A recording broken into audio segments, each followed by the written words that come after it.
તોફાની રાત છે. વીજળીના કડાકા ભડાકા વચ્ચે એક પરિવાર સાથે બેઠો છે.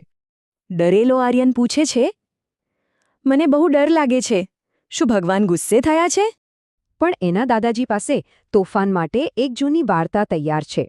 તેઓ કહે છે કે આ તો ઇન્દ્રદેવનો કોપ છે. લોકોના પાપોની સજા મળી રહી છે. પણ રિયા, જેને વિજ્ઞાન ગમે છે, તે હસીને કહે છે, ના દાદાજી, એવું નથી. તે કહે છે કે આ તો વીજભારનો ખેલ છે. આ કોઈ ગુસ્સો નથી, પણ વિજ્ઞાન છે. તો એક તરફ છે પૌરાણિક માન્યતા અને બીજી તરફ છે વિજ્ઞાન. રિયા વીજભાર વિશે સમજાવે છે. આ એક એવી શક્તિ છે જે વસ્તુઓને એકબીજા તરફ ખેંચે છે.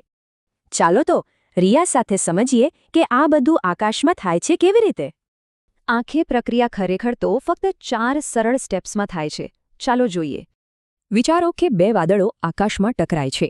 એમના ઘર્ષણથી વીજભાર પેદા થાય છે. અને આ ટક્કરથી 2 પ્રકારના ચાર્જ બને છે, એક પોઝિટિવ અને બીજો નેગેટિવ. પોઝિટિવ ચાર્જ હલકો હોવાથી એ વાદળમાં ઉપરની તરફ જમા થાય છે, જ્યારે નેગેટિવ ચાર્જ ભારે હોવાથી તે નીચેની તરફ ભેગો થવા લાગે છે. અને જેમ ચુંબક એકબીજાને ખેંચે તેમ આ પોઝિટિવ અને નેગેટિવ ચાર્જ પણ આકર્ષાય છે. અને જ્યારે આ બંને મળે છે, બસ ત્યારે જ થાય છે વીજળી. તો વીજળી એ કોઈનો ગુસ્સો નથી, પણ વિજ્ઞાનનો એક જોરદાર ખેલ છે.